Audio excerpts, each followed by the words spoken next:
Hi everyone, welcome back to my channel. If you're new here, I'm Casper, the boy diviner, and I'm here to show you the Luna Soul Tarot. So Luna is moon, Soul is sun, and this is the tarot by them. This is the second edition with the matte cardstock, and this was kindly sent to me by Liminal 11.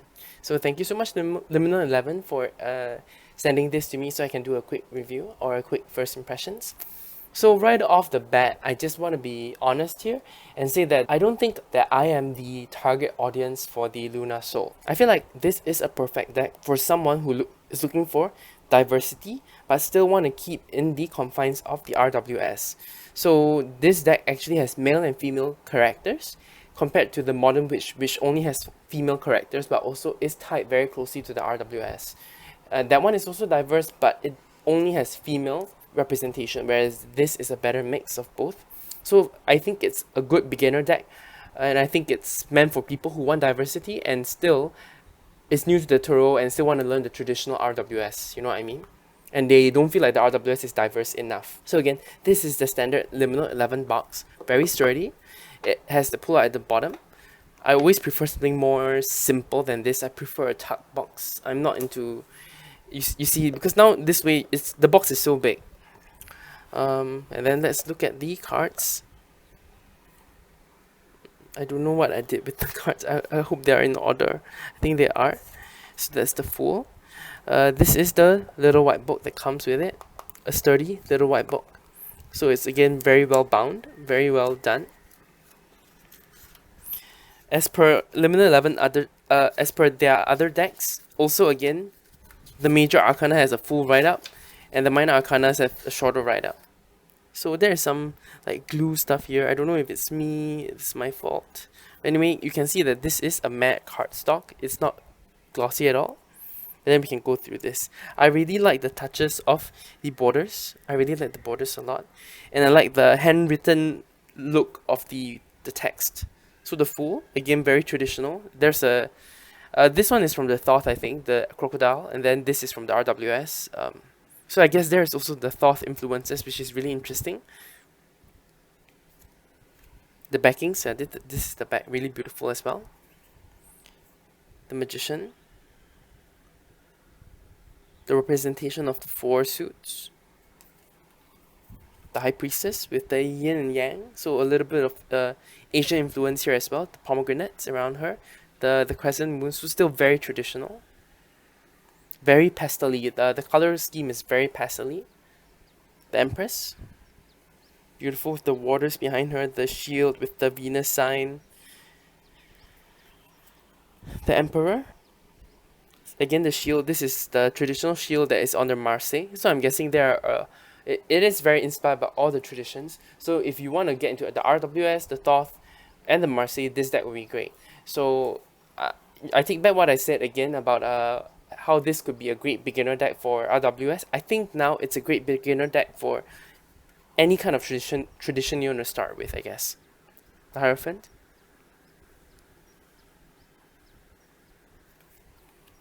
The Lovers. So interesting. I'm just trying to think about what this means, you know.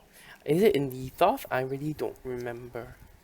Because I'm not super familiar with the Thoth. But let's take a look.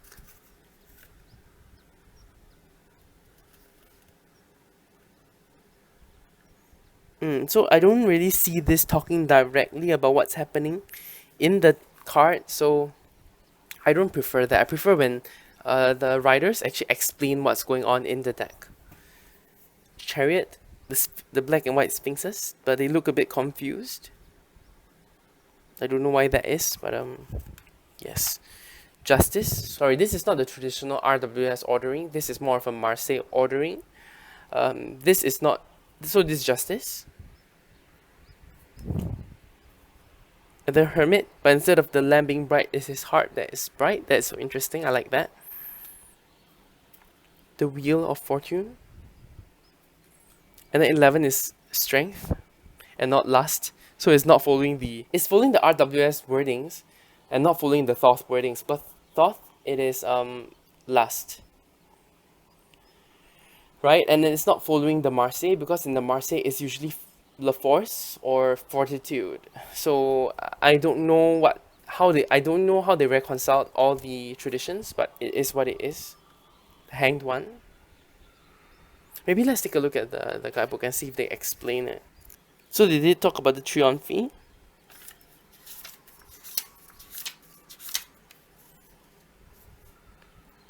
Yep, I don't see any explanation there, so we're gonna move on. Death. This is very traditional Marseille with the scythe. Temperance. I really like the borders. I like the design of them. It really is interesting. I really like the night and day also. This is very Luna Soul, right? The devil. So interesting with them being tied up in the trees. His talons. Interesting. The tower with the eye of God and the lightning strike. I like that. There's a cocoon here. The star. The star is a bindi, so I'm not sure if this is meant to be an Indian woman. The moon. The sun. At least there's no naked babies. These two are children who are clothed, so great. This is a unicorn instead of a normal horse. Judgment. Interesting. Very interesting. I look at that face. It's tripping me up. I don't know how to describe it, but judgment. The world. With the traditional four, so that's very in keeping with the traditional four.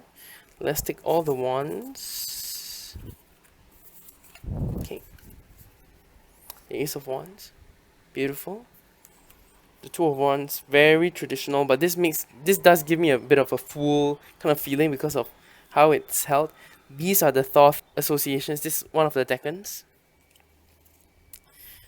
I'm trying to see if it continues on, but I don't see the markings here in the Three of Wands. The Four of Wands. Interesting. It's not the, the upright one that is in the RWS. The Five of Wands. I don't know how I feel about this.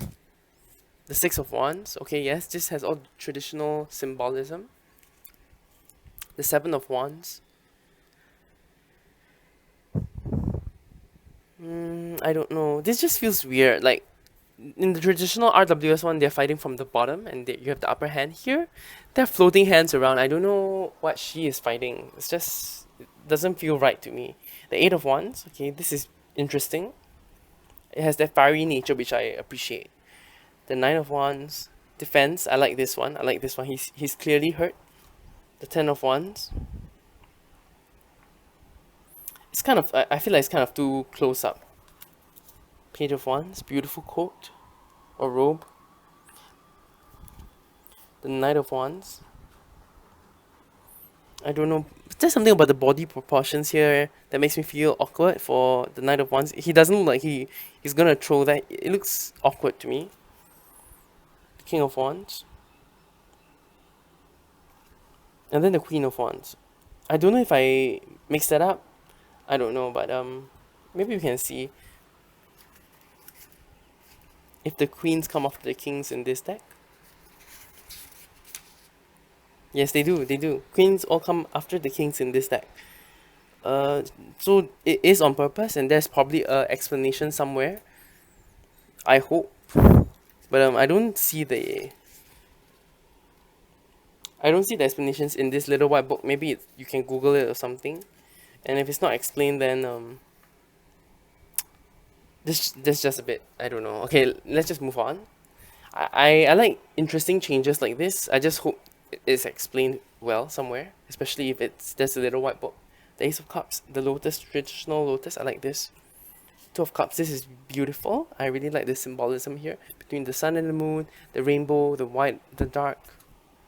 Three of Cups. I like this one too. This one seems very cheerful. The Four of Cups. I don't know. I don't really see the Four of Cups here. This makes me think of the Four of Swords for some reason because of the window.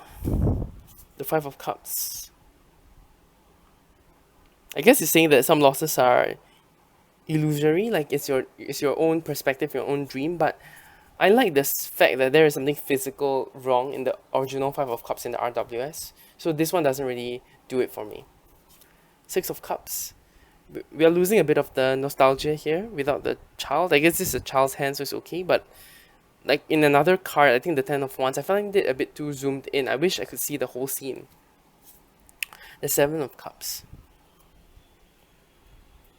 There's a mystery in the RWS when you don't see the person's face, right? They're facing away. This one doesn't look like it's just merely choices. There is some sort of melancholy in the face. So it's an interesting take on the Seven of Cups.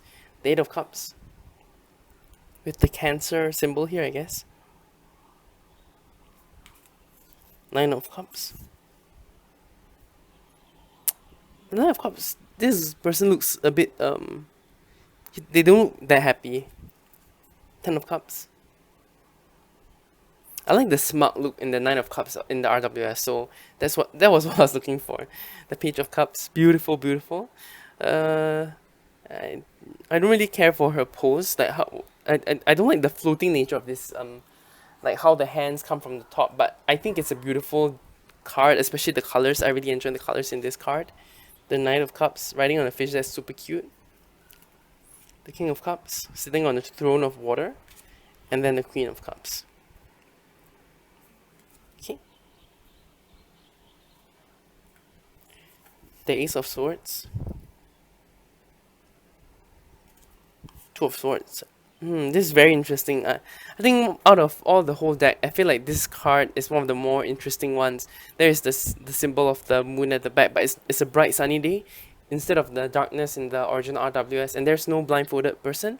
So I really wonder what this is supposed to be. Let's take a look at the Two of Swords.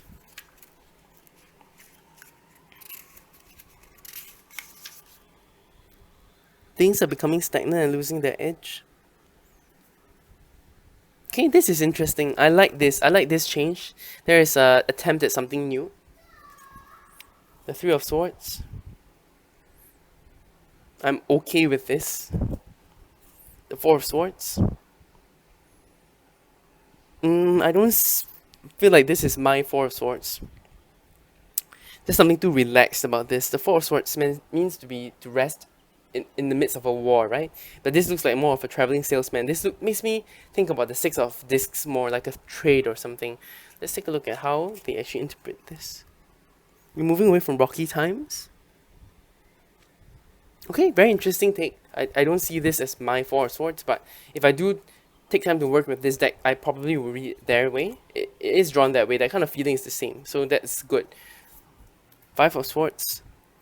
More violent than I'm used to. This is so interesting. The swords, they are changed. The Two of Swords are different. The Four of Swords are different. The Five of Swords also different from me. I don't see the Five of Swords like this at all. No blood, nothing, you know. More of a sort of betrayal or a tiff. Six of Swords. Again, I don't see the Six of Swords like this. I see it as a sanctuary as you move towards something new. Whereas this looks like a very precarious situation. Seven of Swords. Very different as well. Wow, the swords are so different.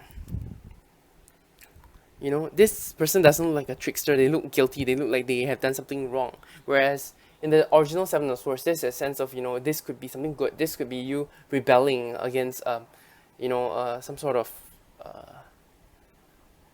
constraint, you know. This looks like something guilty, something wrong you're doing or someone's doing against you. The Eight of Swords, I like this one to some extent. It's just also a very different. Whereas in the Eight of Swords in the original RWS, you can see that the person can leave easily, even though they are blindfolded. All their bindings are loose, so it's all in your mind. You know what I'm saying? Whereas this one, she is not free to move. She can fall over at any time. You know, through the swords. Just the ladder is not enough. But I guess she's not blindfolded. She's just bound very lightly. I don't know. Nine of Swords. Okay, I like this. I like this Nine of Swords. Her eyes are wide open. She is stressed. You know, instead of just waking up and crying, this person has insomnia. That is the feeling of the Nine of Swords sometimes. So that is amazing. Ten of Swords. I think they softened it too much. Very interesting. They made the Five of Swords more painful, the Seven of Swords more painful, but then they made the Ten of Swords more gentle. Page of Swords. Again, there's something about them just floating that doesn't I don't know. Knight of Swords. The King of Swords. And the Queen of Swords. I really like the pastel coloring here. And then here, let's move on to the discs. The Ace of Discs. The Two of Discs. I wonder what this symbol is. Interesting. The Three of Discs. This reminds me more of the Three of Cups as well. So I don't know. I guess the tools, them holding money, is about the trade. But there's no sort of teamwork that I see in the Three of Discs. The Four of Discs. This is so interesting. I don't know. This is not my Four of Discs as well. How? What is this?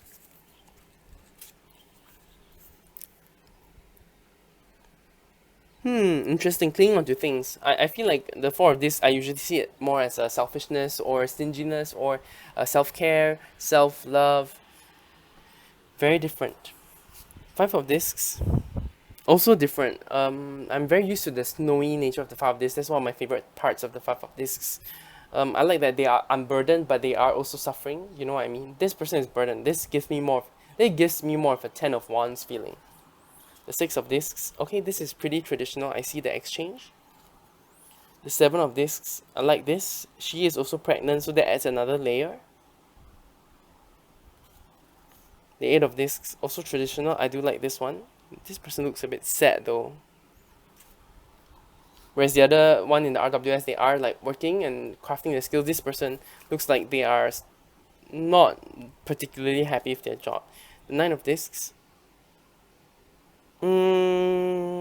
This is not my Nine of Discs. Nine of Discs is one of my favorite cards usually, where I always hope to see a bird of prey and a woman in the garden, you know, enjoying her solitude. This is the kind of woman or person I want to aspire to be, you know, being independent, being enjoying yourself. Ten of Discs. Not my Ten of Discs either. For me, I see more of a generation gap every time I see a Ten of Discs, but I can see some other aspects of the Ten of Discs, like that build up. Building up to a legacy, that kind of feeling. You can see the little family here. So I do like this interpretation. I do like this one. Page of Discs. The Knight of Discs. The King of Discs. And the Queen of Discs. And then there are two extra cards. Wu. Wu is a Taoist concept. I don't really relate Wu with the symbols here. I'm not familiar with these symbols, so I guess it's something I can look into. And then there's duality, which I don't know if we need, because I do see duality in the High Priestess, for example, or Temperance. Yeah. Okay, I hope you enjoyed this walkthrough of the Luna Soul. I'm going to give it a quick shuffle now to test out the cardstock, and then we can do a quick sample reading. Okay, it shuffles well. This feels very like the New Chapter Tarot, which is also a beautiful, beautiful deck.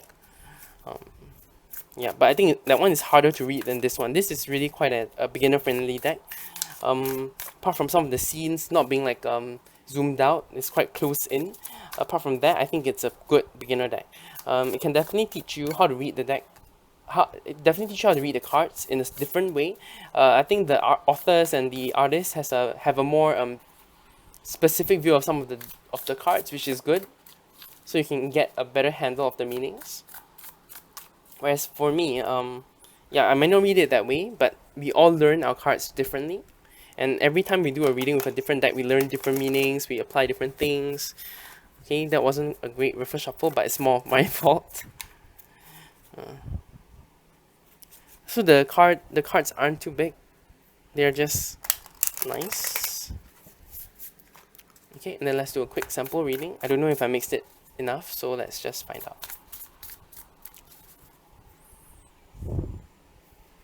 The backs are not reversible, but that doesn't really bother me anymore. Okay, the High Priestess, which we talked about, Ace of Cups, and the Three of Swords.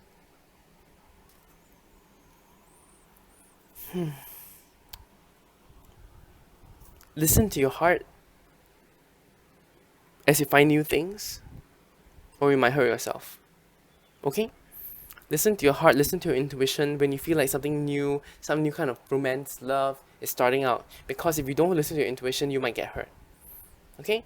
I hope this reading, sample reading was enough for you, but the cards do look beautiful together and side by side. Yeah. Okay. Hope you enjoyed this. If you enjoyed this, please leave a like and subscribe. It helps me out. And you guys have a great rest of the day. You take care. Bye.